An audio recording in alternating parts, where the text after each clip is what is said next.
यमार्जुन का उद्धार। राजा परीक्षित ने पूछा, भगवन आप कृपया यह बतलाइए कि नलकूबर और मणिग्रीव को शाप क्यों मिला। उन्होंने ऐसा कौन सा निंदित कर्म किया था जिसके कारण परम शांत देवर्षि नारद जी को भी क्रोध आ गया।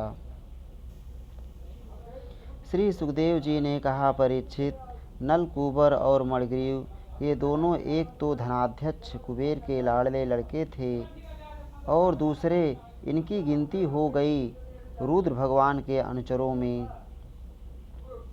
इससे उनका घमंड बढ़ गया। एक दिन वे दोनों मंदाकिनी के तट पर कैलाश के रमणीय उपवन में वारुणी मदिरा पीकर मदोन्मत्त हो गए थे। नशे के कारण उनकी आंखें घूम रही थीं। बहुत सी स्त्रियां उनके साथ गा बजा रही थीं और वे पुष्पों से लदे हुए वन में उनके साथ विहार कर रहे थे। उस समय गंगा जी में पात के पात कमल खिले हुए थे। वे स्त्रियों के साथ जल के भीतर घुस गए और जैसे हाथियों का जोड़ा हथिनियों के साथ जल क्रीड़ा कर रहा हो, वैसे ही वे उन युवतियों के साथ तरह तरह की क्रीड़ा करने लगे। परीक्षित, संयोगवश उधर से परम समर्थ देवर्षि नारद जी आ निकले। उन्होंने उन यक्ष युवकों को देखा और समझ लिया कि ये इस समय मतवाले हो रहे हैं। देवर्षि नारद को देखकर वस्त्रहीन अप्सराएं लजा गईं। साप के डर से उन्होंने तो अपने अपने कपड़े झटपट पहन लिए, परंतु इन यक्षों ने कपड़े नहीं पहने। जब देवर्षि नारद जी ने देखा कि ये देवताओं के पुत्र होकर श्रीमत से अंधे और मदिरा पान करके उन्मत्त हो रहे हैं, तब उन्होंने उन पर अनुग्रह करने के लिए शाप देते हुए कहा। देवर्षि नारद के शाप देने में दो हेतु थे। एक तो अनुग्रह, उनके मद का नाश करना, दूसरा अर्थ श्री कृष्ण प्राप्ति। ऐसा प्रतीत होता है कि त्रिकालदर्शी देवर्षि नारद ने अपने ज्ञान दृष्टि से यह जान लिया कि इन पर भगवान का अनुग्रह होने वाला है। इसी से उन्हें भगवान का भावी कृपा पात्र समझकर ही उनके साथ छेड़छाड़ की। नारद जी ने कहा, जो लोग अपने प्रिय विषयों का सेवन करते हैं, उनकी बुद्धि को सबसे बढ़कर नष्ट करने वाला है श्रीमद। धन संपत्ति का नशा, हिंसा आदि रजोगुणी कर्म और कुलीनता आदि का अभिमान भी उससे बढ़कर बुद्धिभ्रंशक नहीं है, क्योंकि श्रीमत के साथ साथ जो स्त्री, जुआ और मदिरा भी रहती है, ऐश्वर मद और श्रीमत से अंधे होकर अपने इंद्रियों के वश में रहने वाले क्रूर पुरुष अपने नाशवान शरीर को तो अजर अमर मान बैठते हैं और अपने ही जैसे शरीर वाले पशुओं की हत्या करते हैं। जिस शरीर को भूदेव, नरदेव, देव आदि नामों से पुकारते हैं, उसकी अंत में क्या गति होगी। उसमें कीड़े पड़ जाएंगे, पक्षी खाकर उसे विष्ठा बना देंगे, या वह जलकर राख का ढेर बन जाएगा। उसी शरीर के लिए प्राणियों से द्रोह करने में मनुष्य अपना कौन सा स्वार्थ समझता है। ऐसा करने से तो उसे नरक की ही प्राप्ति होगी। बतलाओ तो सही, यह शरीर किसकी संपत्ति है? अन्न देकर पालने वाले की है या गर्भाधान कराने वाले पिता की? यह शरीर उसे 9 महीने में पेट में रखने वाली माता का है अथवा माता को भी पैदा करने वाले नाना का? जो बलवान पुरुष बलपूर्वक इससे काम करा लेता है उसका है अथवा दाम देकर खरीद लेने वाले का? चिता की जिस धधकती आग में यह जल जाएगा उसका है अथवा जो कुत्ते सियार इसको चीत चीत कर खा जाने की आशा लगाए बैठे हैं उनका? यह शरीर एक साधारण सी वस्तु है, प्रकृति से पैदा होता है, उसी में समा जाता है। ऐसी स्थिति में मूर्ख पशुओं के सिवा और ऐसा कौन बुद्धिमान है जो इसको अपना आत्मा मानकर दूसरों को कष्ट पहुँचाएगा उनके प्राण लेगा। जो दुष्ट श्रीमत से अंधे हो रहे हैं, उनकी आँखों में ज्योति डालने के लिए दरिद्रता ही सबसे बड़ा अंजन है, क्योंकि दरिद्र यह देख सकता है कि दूसरे प्राणी भी मेरे ही जैसे हैं। जिसके शरीर में एक बार कांटा गड़ जाता है, वह नहीं चाहता कि किसी भी प्राणी को कांटा गड़ने की पीड़ा सहनी पड़े, क्योंकि उस पीड़ा और उसके द्वारा होने वाले विकारों से वह समझता है कि दूसरे को भी वैसी ही पीड़ा होती है। परंतु जिसे कभी कांटा गड़ा ही नहीं, वह उसकी पीड़ा का अनुमान नहीं कर सकता। दरिद्र में घमंड और हेकड़ी नहीं होती, वह सब तरह के मदों से बचा रहता है, बल्कि दैववश उसे जो कष्ट उठाना पड़ता है, वह उसके लिए एक बहुत बड़ी तपस्या भी है। जिसे प्रतिदिन भोजन के लिए अन्न जुटाना पड़ता है, भूख से जिसका शरीर दुबला पतला हो गया है, उस दरिद्र की इंद्रियां भी अधिक विषय नहीं भोगना चाहती, सूख जाती हैं, और फिर वह अपने भोगों के लिए दूसरे प्राणियों को सताता नहीं, उनकी हिंसा नहीं करता। यद्यपि साधु पुरुष समदर्शी होते हैं, फिर भी उनका समागम दरिद्र के लिए ही सुलभ है, क्योंकि उसके भोग तो पहले से ही छूटे हुए हैं। अब संतों के संग से उसकी लालसा तृष्णा भी मिट जाती है, और शीघ्र ही उसका अंतःकरण शुद्ध हो जाता है। धनी पुरुष में 3 दोष होते हैं: धन, धन का अभिमान और धन की तृष्णा। दरिद्र पुरुष में पहले 2 नहीं होते, केवल तीसरा ही दोष रहता है। इसलिए सत्पुरुषों के संग से धन की तृष्णा मिट जाने पर धनियों की अपेक्षा उसका शीघ्र कल्याण हो जाता है। जिन महात्माओं के चित्त में सबके लिए समता है, जो केवल भगवान के चरणार बिंदों का मकरंद रस पीने के लिए सदा उत्सुक रहते हैं, उन्हें दुर्गुणों के खजाने अथवा दुराचारियों की जीविका चलाने वाले और धन के मत से मतवाले दुष्टों की क्या आवश्यकता है। वे तो उनकी उपेक्षा के ही पात्र हैं। धन स्वयं एक दोष है। 7वें स्कंद में कहा है कि जितने से पेट भर जाए, उससे अधिक को अपना मानने वाला चोर है और दंड का पात्र है। स अस्तेनो दंडम अर्हति। भगवान भी कहते हैं, जिस पर मैं अनुग्रह करता हूँ उसका धन छीन लेता हूँ। इसी से सत्पुरुष प्रायः धनियों की उपेक्षा करते हैं। ये दोनों यक्षवारुणी मदिरा का पान करके मतवाले और श्रीमत से अंधे हो रहे हैं। अपनी इंद्रियों के अधीन रहने वाले इन स्त्री लंपट यक्षों का अज्ञान जनित मद मैं चूर कर दूंगा। देखो तो सही, कितना अनर्थ है कि ये लोकपाल कुबेर के पुत्र होने पर भी मदोन्मत्त होकर अचेत हो रहे हैं, और इनको इस बात का भी पता नहीं है कि हम बिल्कुल नंग धड़ंग हैं। इसलिए ये दोनों अब वृक्ष योनि में जाने के योग्य हैं। ऐसा होने से इन्हें फिर इस प्रकार का अभिमान न होगा। वृक्ष योनि में जाने पर भी मेरी कृपा से इन्हें भगवान की स्मृति बनी रहेगी, और मेरे अनुग्रह से देवताओं के 100 वर्ष बीतने पर इन्हें भगवान श्री कृष्ण का सानिध्य प्राप्त होगा, और फिर भगवान के चरणों में परम प्रेम प्राप्त करके ये अपने लोक में चले आएंगे। श्री सुखदेव जी कहते हैं, देवर्षि नारद इस प्रकार कहकर भगवान नर नारायण के आश्रम पर चले गए। नलकूबर और मणिग्रीव ये दोनों एक ही साथ अर्जुन वृक्ष होकर यमलार्जुन नाम से प्रसिद्ध हुए।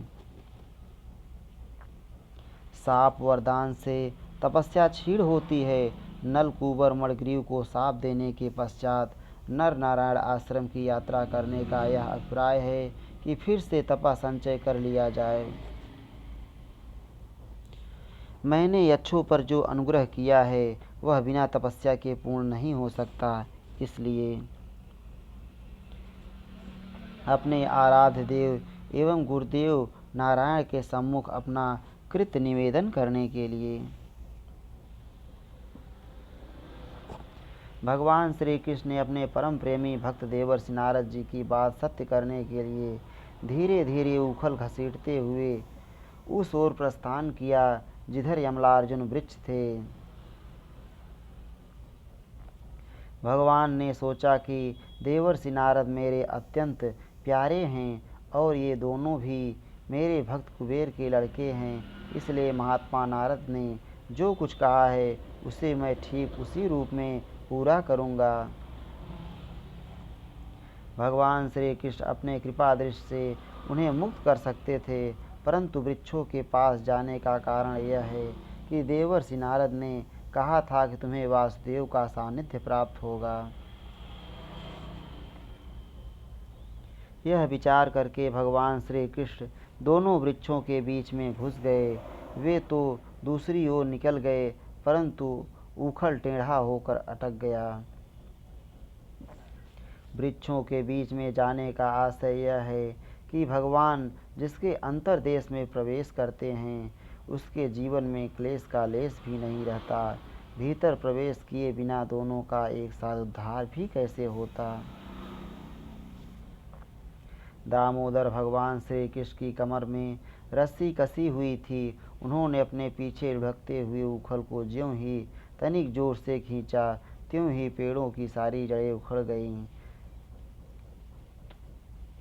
समस्त बल विक्रम के केंद्र भगवान का तनिक सा जोर लगते ही पेड़ों के तने, शाखाएं, छोटी छोटी डालियां और एक एक पत्ते कांप उठे और वे दोनों बड़े जोर से तड़तड़ाते हुए पृथ्वी पर गिर पड़े। जो भगवान के गुण, भक्त वात्सल्य आदि सद्गुण या रस्सी से बंधा हुआ है वह तिर्यक गति, पशु पक्षी या टेढ़ी चाल वाला ही क्यों ना हो, दूसरों का उद्धार कर सकता है। अपने अनुयायी द्वारा किया हुआ काम जितना यशकर होता है उतना अपने हाथ से नहीं। मानो यही सोचकर अपने पीछे पीछे चलने वाले उखल के द्वारा उनका उद्धार कराया। उन दोनों वृक्षों में से अग्नि के समान तेजस्वी दो सिद्ध पुरुष निकले।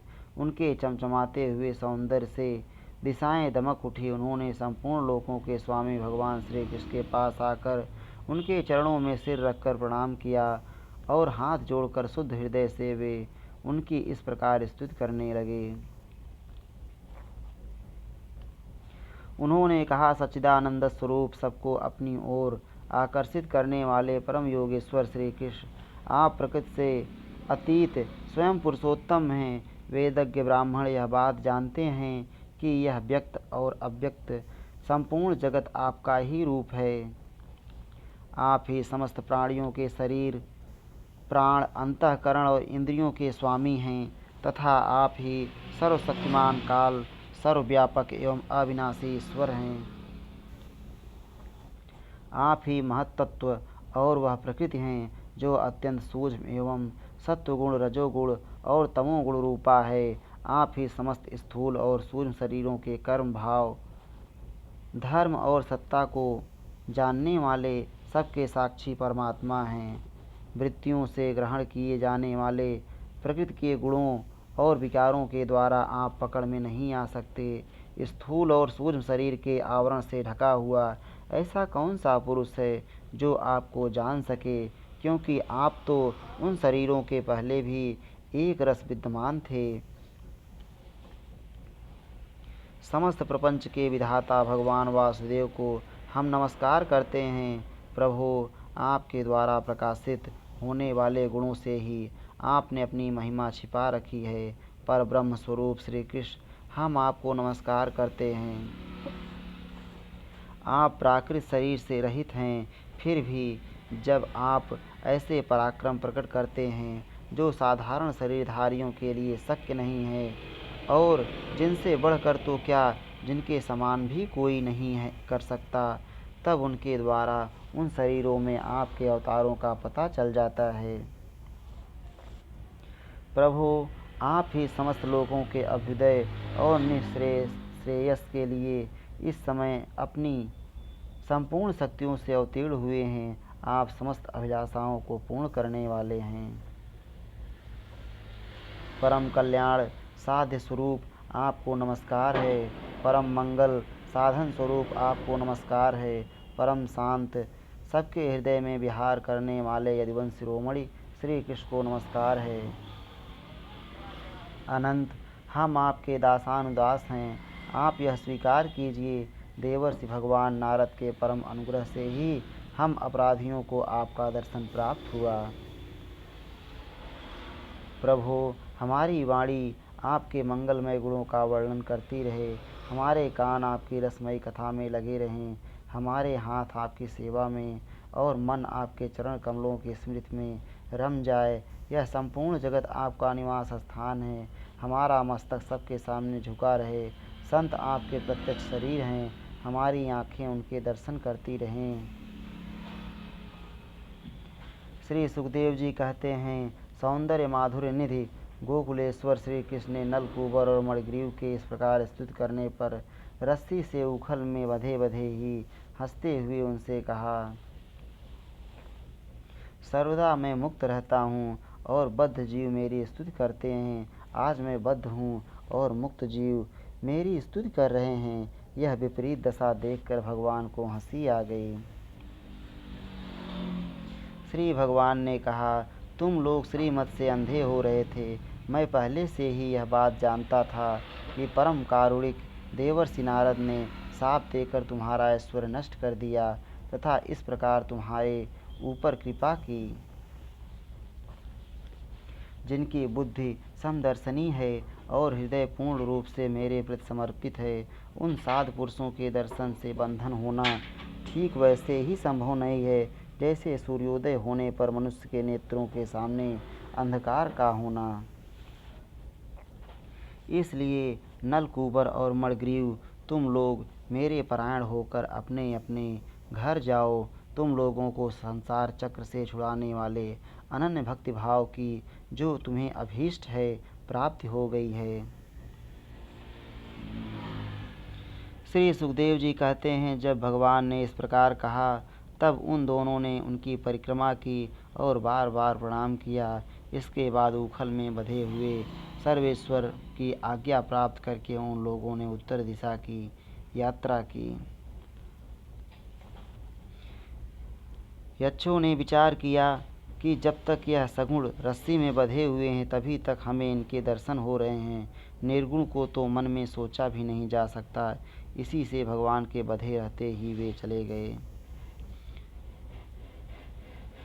उखल तुम्हारा कल्याण हो, तुम सदा श्री कृष्ण के गुणों से बंधे ही रहो, ऐसा उखल को आशीर्वाद देकर यक्ष वहाँ से चले गए। इति श्रीमद्भागवते महापुराणे पारमहंस्यां संहितायां दशम स्कंधे पूर्वार्धे नारद शापो नाम 10वां अध्याय। श्री राधा वल्लभ लाल की जय।